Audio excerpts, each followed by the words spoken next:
अच्छे होंगे। आज हम लोग एक इम्पॉर्टेंट टॉपिक पर बात करने वाले हैं। इस टॉपिक का नाम है एलिमिनेशन रिएक्शन। सबसे पहले आप मेरे वीडियो में जाके देखिएगा, जो रिएक्शन होती हैं वो 4 टाइप की होती हैं, ठीक है। तो वहाँ पर हमने और रिएक्शन को समझा दिया है।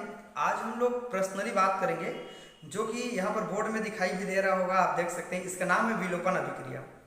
क्या होते हैं एलिमिनेशन रिएक्शन। जैसे कि सब्स्टिट्यूशन रिएक्शन पर मैंने वीडियो डाला है कि SN1 और SN2 रिएक्शन क्या होते हैं। सेम टू सेम आज हम लोग E1 और E2 पर बात करने वाले हैं, जो एलिमिनेशन 1 और एलिमिनेशन 2 बोलते हैं। इनको E1 और E2 के नाम से जानते हैं। तो कैसे इनका क्रिया होता है और कैसे इनका क्रिया विधि भी होता है, और इनका डेफिनेशन के साथ में इनकी क्या गुण होते हैं, क्या इनकी विशेषता होती है, उन पर आज हम लोग बात करने वाले हैं। चलिए हम लोग क्लास को आगे बढ़ाते हैं। देखिए, विलोपन अभिक्रिया एलिमिनेशन रिएक्शन क्या चीज होती है। तो देखिए, डेफिनेशन मैंने लिखा है, जब वह अभिक्रिया जिसमें 2 या 2 से अधिक परमाणु या ग्रुप या एटम्स विलोपित होते हैं, मतलब निकल जाते हैं, एलिमिनेट होते हैं, जिसमें जो सिग्मा बॉन्ड रहते हैं वो ब्रेक होकर के सिग्मा बॉन्ड कन्वर्ट हो जाते हैं कौन से बॉन्ड में, पाई बॉन्ड में चेंज हो जाते हैं, तो उसे विलोपन अभिक्रिया के नाम से हम लोग जानते हैं। यह योगात्मक अभिक्रिया का विपरीत है। एडिशन रिएक्शन आप देखिएगा, जैसे विलोपन अभिक्रिया जस्ट उल्टा होता है एडिशन रिएक्शन का, ठीक है। तो चलिए यहाँ पर हमने एक एग्जांपल लिखा है, जैसे इसका नाम है CH3 और यहाँ पर है CH3। यहाँ पर सिंगल बॉन्ड दिखाई दे रहा है 1 2 3 और यहाँ एक 4, 1 2 3 और एक 4। हुआ क्या है, इसका नाम है एथेन, ठीक है, जो कि एक सिंगल बॉन्ड सभी की ओर दिखाई दे रहा है। जैसे इनको हीट करेंगे या रिएक्शन करेंगे तो यहाँ पर H2 बाहर निकल जाएगा, तो ये दोनों H2 निकल जाएंगे, तो यहाँ के इलेक्ट्रॉन और यहाँ के इलेक्ट्रॉन दोनों आपस में आकर के डबल बॉन्ड बन जाएंगे। तो यहाँ पर जो सिग्मा बॉन्ड है वो टूट करके पाई बॉन्ड में कन्वर्ट हो गया। इसी को कहते हैं हम लोग इथेन, ठीक है। ये हमारा इथेन है, ये हमारा एथीन है, ठीक है। तो ये सिंगल बॉन्ड को हम लोग एल्केन कहते हैं, डबल बॉन्ड को क्या कहते हैं, एल्कीन कहते हैं। और दूसरा एग्जांपल है हमारे पास, आप देखिए, मान लीजिए यहाँ पर कार्बन है और यहाँ पर हाइड्रोजन है, यहाँ पर क्लोरीन है, यहाँ हाइड्रोजन है, यहाँ हाइड्रोजन, यहाँ सेम ऐसे ही है। तो यहाँ पर हम लोग HCl को अगर बाहर निकाल दें हीट करके, तो यहाँ HCl पूरा बाहर निकल जाएगा। तो यहाँ CH2 बचा रहा और यहाँ क्या बचा रहा, CH2। तो यहाँ हम इसको लिख सकते हैं CH2 डबल बॉन्ड और ये हो जाएंगे CH2। इसका नाम है एल्कीन। एल्कीन मतलब एथीन इसका नाम है, राइट ना। और हम लोग एक एग्जांपल और देख सकते हैं, जैसे मेरे पास है, मान लीजिए यहाँ पर CH2 है, यहाँ डबल बॉन्ड है, सिंगल बॉन्ड है, यहाँ ऐसे कर सकते हैं आप, CH3 है, सिंगल बॉन्ड CH है, ठीक है। और यहाँ पर मेरे पास CH3 है और यहाँ पर मेरे पास है क्लोरीन है, मान लीजिए, राइट डियर स्टूडेंट। तो हम लोग करेंगे क्या, यहाँ का जो क्लोरीन और यहाँ के हाइड्रोजन को लेके निकल जाएगा, या यहाँ का क्लोरीन यहाँ के हाइड्रोजन को लेके निकल जाएगा। तो यहाँ पर मैंने HCl बना के क्या कर दिया, निकाल दिया। तो बचा रह गया क्या, यहाँ पर CH3 सिंगल बॉन्ड, यहाँ CH ही रहेगा, यहाँ का एक हाइड्रोजन इसके साथ निकल गया, ठीक है। तो ये HCl बन के निकल गया, तो यहाँ पर डबल बॉन्ड लगा लेंगे ऐसे, और यहाँ पर हो जाएगा CH2। 3 कार्बन है, इसका नाम क्या है, ये प्रोपीन है, राइट ना। IUPAC नामकरण में जाएंगे, नाम वहां से करना है जहां से डबल बॉन्ड को पास पड़े। तो मैंने नंबरिंग 1 2 3 कर दिया। 3 कार्बन देख के मैंने बोला प्रो, आप लिख सकते हैं प्रोफ, ठीक है। और उसके बाद जो डबल बॉन्ड है वो कौन सी स्थिति पर है, कौन सी पोजीशन पर है, तो यहाँ पर है 1 नंबर में मेरे पास क्या है, इन है, तो मैं इसको लिख सकता हूँ प्रोफ 1 इन। इस तरह से डियर स्टूडेंट हमने देखा कि कैसे ये रिएक्शन काम करते हैं। एलिमिनेशन जो रिएक्शन होते हैं वो 2 प्रकार के होते हैं, उनके ऊपर हम लोग बारी बारी से बात करते हैं कि E1 और E2 रिएक्शन क्या होते हैं। चलिए देखते हैं हम लोग। देखो, एलिमिनेशन जो रिएक्शन होते हैं, मतलब जो विलोपन अभिक्रिया होते हैं, वो 2 प्रकार के होते हैं। पहला है E1 रिएक्शन या एलिमिनेशन लिखेंगे, E1 एलिमिनेशन रिएक्शन, ठीक है। इनका हिंदी में जो नाम होता है उनको लिख सकते हैं यूनिमॉलिक्यूलर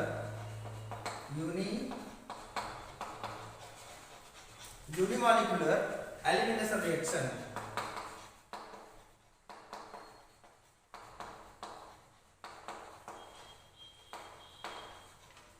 इनका हिंदी नाम लिखिएगा एक आणविक विलोपन अभिक्रिया, ऐसे आप लिख सकते हैं, ठीक है। 1 का मतलब यूनिमॉलिक्यूलर होता है यूनिमॉलिक्यूलर का मतलब होता है एक आणविक, एलिमिनेशन का मतलब होता है विलोपन। ठीक है, ये हमारा पहला टाइप्स है। दूसरा E2 रिएक्शन, एलिमिनेशन रिएक्शन। इसका नाम होता है बाइमॉलिक्यूलर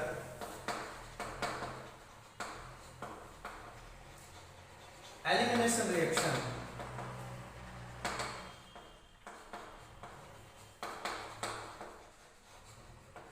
इसका हिंदी में नाम होता है द्विक आणविक विलोपन अभिक्रिया। चलिए अब हम लोग E1 रिएक्शन के ऊपर बात करते हैं। E1 रिएक्शन किसको कहते हैं?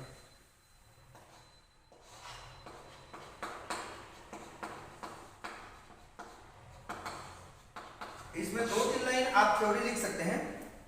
देखिए, जो एलिमिनेशन रिएक्शन E1 होते हैं वो एक आणविक रिएक्शन होते हैं। इसलिए होते हैं क्योंकि यह केवल जो अभिकारक होंगे उनके एक अणु की सांद्रता के ऊपर डिपेंड करेंगे, राइट ना।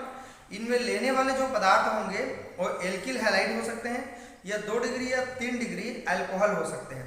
जब उनको लिया जाता है कोई बेस की उपस्थिति में तो वहां पर कुछ विलोपित होते हैं। विलोपित होने के बाद में आपको अनसैचुरेटेड मतलब असंतृप्त एक कंपाउंड मिलता है। इसी को हम लोग एलिमिनेशन E1 रिएक्शन के नाम से जानते हैं। तो चलिए हम लोग रिएक्शन देखते हैं, इसके बाद हम लोग इनका क्रियाविधि देखेंगे।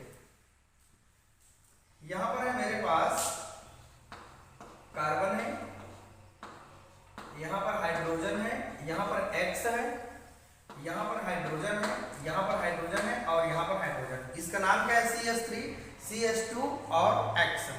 इसका नाम सीधा सीधा RX है, एल्किल हैलाइड है। जब इसको अपन रिएक्शन कराते हैं, है ना, तो यहाँ पर होगा क्या? यहाँ पर एक से बाहर निकल जाएगा डियर स्टूडेंट, राइट ना। इसके बाद यहाँ पर जो हमारे पास H होंगे वो कोई बेस के साथ, बेस मतलब कोई क्षार के साथ में वो निकल जाएंगे, राइट। तो यहाँ पर बन जाएंगे CH2 डबल बॉन्ड, यहाँ पर हो जाएंगे CH2।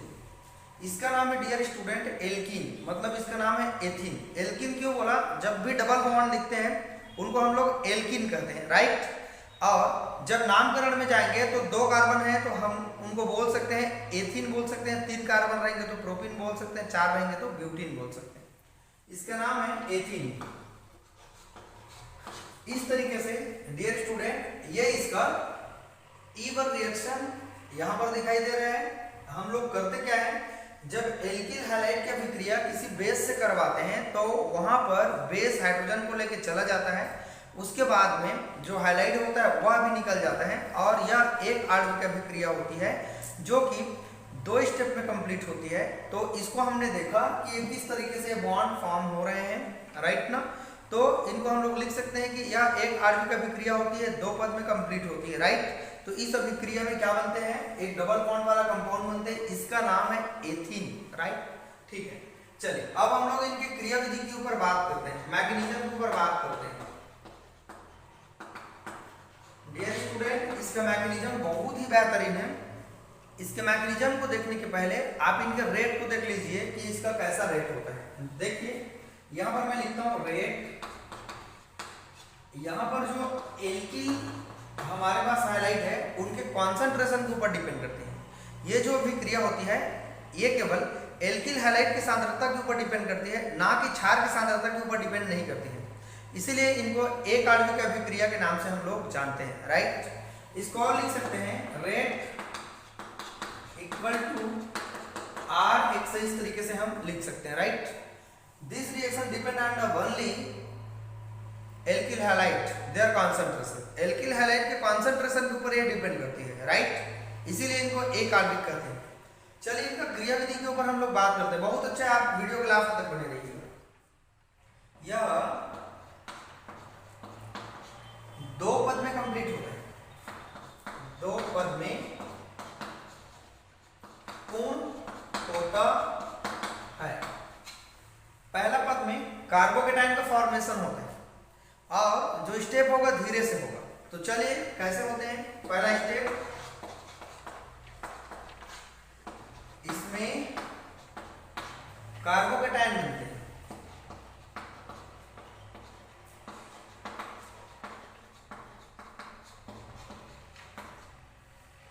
पहले स्टेप में कार्बोकेटायन बनते हैं। चलिए कैसे कार्बोकेटायन बनते हैं, इसी को सेम लेंगे, ये कार्बन हो जाएंगे, यहाँ पर हाइड्रोजन हो जाएंगे और यहाँ पर हाइड्रोजन हो जाएंगे। होगा क्या, सबसे पहले जो हाइड्रोजन होगा डियर स्टूडेंट वो निकल जाएगा, राइट। तो जहां से निकलेगा, क्यों खींच रहा है भाई, इलेक्ट्रॉन ज्यादा ऋण चार्ज वाला इलेक्ट्रॉन है हमारा हाइड्रोजन, मतलब 17 ग्रुप के तत्व, तो अपनी और इलेक्ट्रॉन को खींचा, खींचने के कारण इनके ऊपर माइनस चार्ज बन गया और वो निकल गए। और जहां से इलेक्ट्रॉन निकल रहा है वहां पर कौन सा चार्ज लग जाएगा, पॉजिटिव चार्ज लग जाएगा। तो यहाँ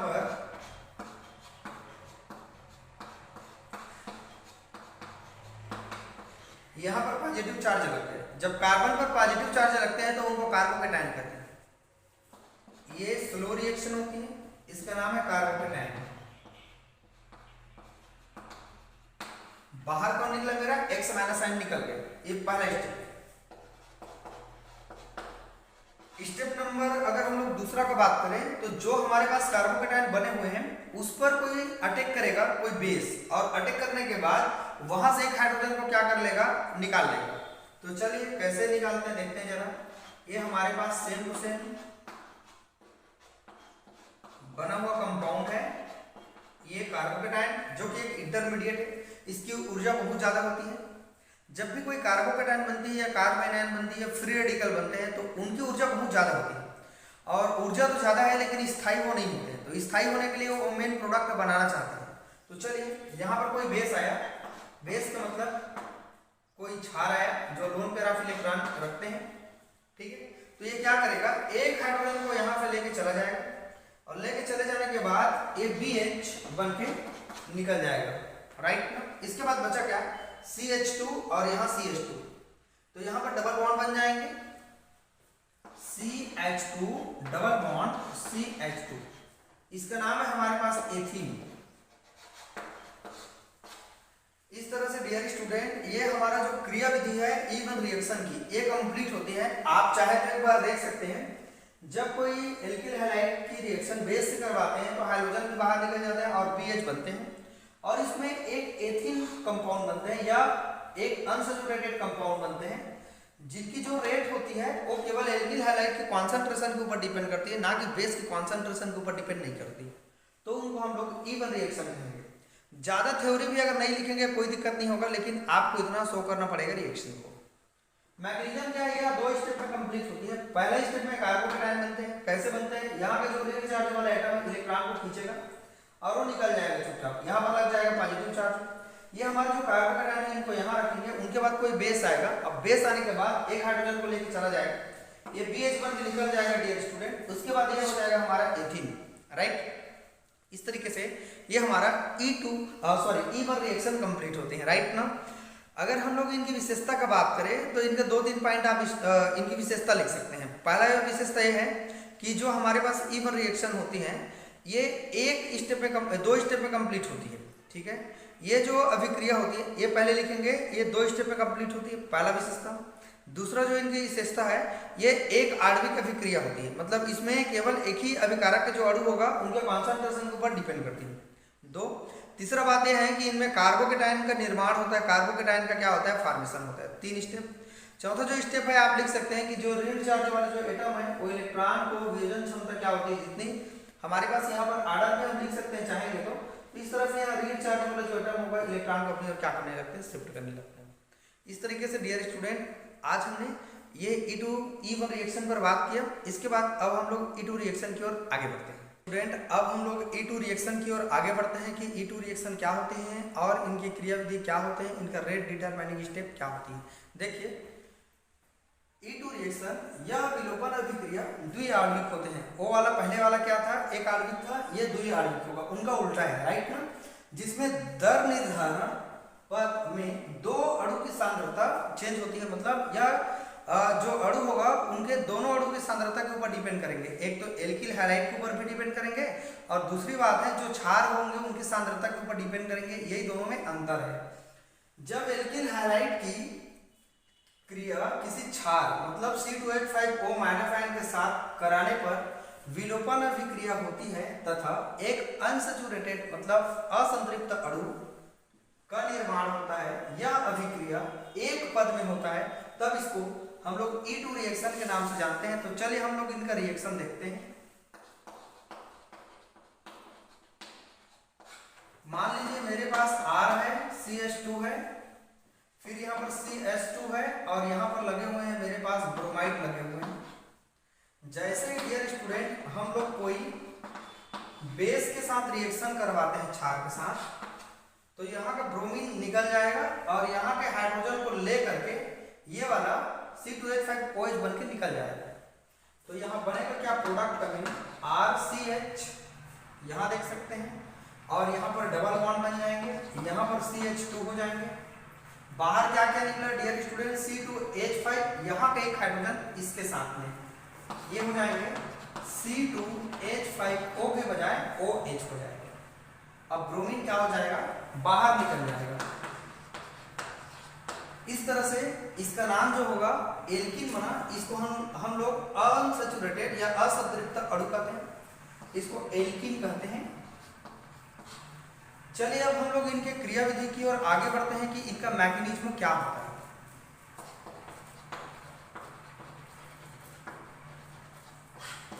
इसका अगर मैकेनिज्म का बात करें तो ये 2 स्टेप में नहीं होती बल्कि एक स्टेप में कंप्लीट हो जाती है। इसमें कोई कार्बोकेटायन नहीं बनते हैं, इसमें कोई इंटरमीडिएट का फॉर्म नहीं होता है, राइट ना। चलिए देखते हैं एक स्टेप में कैसे कंप्लीट होते हैं। यह फर्स्ट स्टेप में मतलब 1 स्टेप में पूर्ण होती है, ठीक है डियर स्टूडेंट्स। इस तरीके से हम देख सकते हैं। लगाते हैं इसको हम लोग, यहाँ पर लिख देते हैं R, यहाँ पर मैंने लिख दिया CH, एक हाइड्रोजन को मैंने ऊपर शो कर दिया, सिंगल बॉन्ड है CH2 और नीचे है हमारे पास Br। जब रिएक्शन करवाते हैं कोई बेस के साथ मतलब C2H5O- के साथ में, होगा क्या, यहाँ पर आगे जो रिएक्शन होगा यहाँ का बॉन्ड ब्रेक होते नजर आएगा और यहाँ का ब्रोमीन का बॉन्ड भी ब्रेक नजर होते आएंगे और यहाँ पर एक नया बॉन्ड बनते हुए नजर आएंगे। चलिए इसी को हम लोग बनाते हैं। यहाँ मैंने कार्बन लिखा, इसको H लिख दिया सिंगल बॉन्ड, यहाँ पर मैंने लिख दिया CH2 और यहाँ पर मैं बॉन्ड डॉट डॉट में दर्शा रहा हूँ ब्रोमीन को। इसका मतलब यह है कि जो ब्रोमीन है वो बॉन्ड को ब्रेक कर रहा है। यहाँ पर है मेरे पास R है और ऊपर है मेरे पास H है और इसी H से मेरे पास जो C2H5 है, C2H5O जो माइनस चार्ज है वो यहाँ पर बॉन्ड बनाना चाहता है इसके साथ में, और ये वाला जो मेरे पास बॉन्ड है वो तोड़ना चाहते हैं बॉन्ड को, राइट ना। और यहाँ पर एक नया बॉन्ड बनते हुए नजर आएंगे। इसका मतलब ये हुआ, मैंने पहले ही पढ़ाया है टॉपिक में SN1 और SN2 में, ट्रांजिशन स्टेट एक ऐसी होती है जहां पर ना तो पूरा बॉन्ड बनते हैं ना तो टूटते हैं, बल्कि दोनों काम चलती रहती है। एक साइड बॉन्ड बनते रहते हैं, एक साइड बॉन्ड टूटते रहते हैं, ठीक है। वही हो रहा है यहाँ पर एक बॉन्ड बनना चाहते हैं, यहाँ से टूटना चाहते हैं, यहाँ का टूटना चाहते हैं और यहाँ नया बॉन्ड बनना चाहते हैं। ये डॉट डॉट का मतलब ये। तो यहाँ पर इनको मैंने TF लिख दिया, मतलब ट्रांजिशन स्टेट लिख दिया। होगा क्या आगे, यहाँ पर C2H5OH बाहर निकल जाएगा और जो ब्रोमीन होगा माइनस आयन वो भी मेरा बाहर हो जाएगा। तो बचा रह गया क्या, मेरे पास R बचा है, उसके बाद CH बचा है, फिर डबल बॉन्ड बन जाएगा, फिर डियर स्टूडेंट ये हो जाएगा CH2। इसका नाम है मेरे पास एल्कीन। क्या नाम है, एल्कीन। इस तरीके से डियर स्टूडेंट हम लोग देखें। चलिए एक बार मैं रिपीट करता हूँ। ये हमारा एक कंपाउंड है हाइड्रोजन का, एल्किल हैलाइड का, जहां पर कोई बेस को मैंने लिया तो ये बेस जो होगा वो यहाँ पहले तो इंटरेक्ट करना चाहता है, तो यहाँ पास आ गए इनके, ठीक है। यहाँ का बॉन्ड ब्रेक होना चाहता है, यहाँ बॉन्ड बनना चाहता है, वही मैंने यहाँ पर समझाया है। फाइनली लास्ट में क्या होगा, जो यहाँ पर C2H5OH है वो हमारा निकल जाएगा और जो ब्रोमीन माइनस चार्ज है वो भी हमारा निकल जाएगा। बचा रहा R, यहाँ CH है और डबल बॉन्ड बन जाएगा, यहाँ क्या हो जाएगा, CH2 हो जाएगा। एक बार आप स्क्रीनशॉट ले सकते हैं इनका। इस तरीके से डियर स्टूडेंट हमने आज E1 और E2 रिएक्शन को बहुत मजेदार देखे, बहुत अच्छी तरह से देखे। अगर हम लोग इनका विशेषता का बात करें तो आप समझ सकते हैं जो इनका विशेषता है ये एक चरण में पूर्ण होती है, एक स्टेप में कंप्लीट होती है। इसमें कोई भी कार्बोकेटायन का फॉर्मेशन नहीं होती है डियर स्टूडेंट। और रही बात जो इसमें विलोपन होने के बाद जो वियोजन ऊर्जा अगर कम होगा तो जो रिएक्शन की जो रेट हो जाएगी वो क्या हो जाएगी, हमारे पास बढ़ जाएगी। इस तरह से डियर स्टूडेंट हम इनके विशेषता को देख सकते हैं कि कैसे इनका विशेषता होते हैं, राइट ना। अगर हम लोग इनका दर का बात करें तो वो इनमें कैसा प्रक्रिया काम कर रहे हैं, आप देखें इनके पहले वाला जो रिएक्शन है E1 में है ना, वो हमारा 2 स्टेप में पूरा हुआ, ये वाला हमारा 1 स्टेप में पूरा हुआ।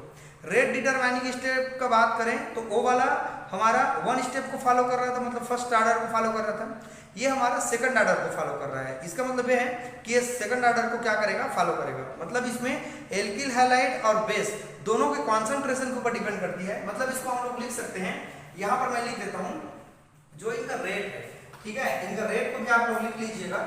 रेट डायरेक्ट का जो प्रोपोर्शनल है Rx और यहाँ पर बेस का मतलब क्या है डियर स्टूडेंट, छाल। इनके दोनों के ऊपर डिपेंड करेंगे। आप लोग एक बार और लिख सकते हैं रेट इक्वल टू Rx और यहाँ पर लिख सकते हैं बेस। तो इस तरीके से हम इनके रेट को भी लिख सकते हैं कि ये कौन सा रेट को फॉलो करते हैं, राइट ना। आई होप आप सभी को बहुत अच्छे लगे होंगे। अगर वीडियो अच्छा लगे तो एक चैनल में जा करके लाइक जरूर करिएगा, ज़्यादा से ज़्यादा लोगों को शेयर करिएगा। अगर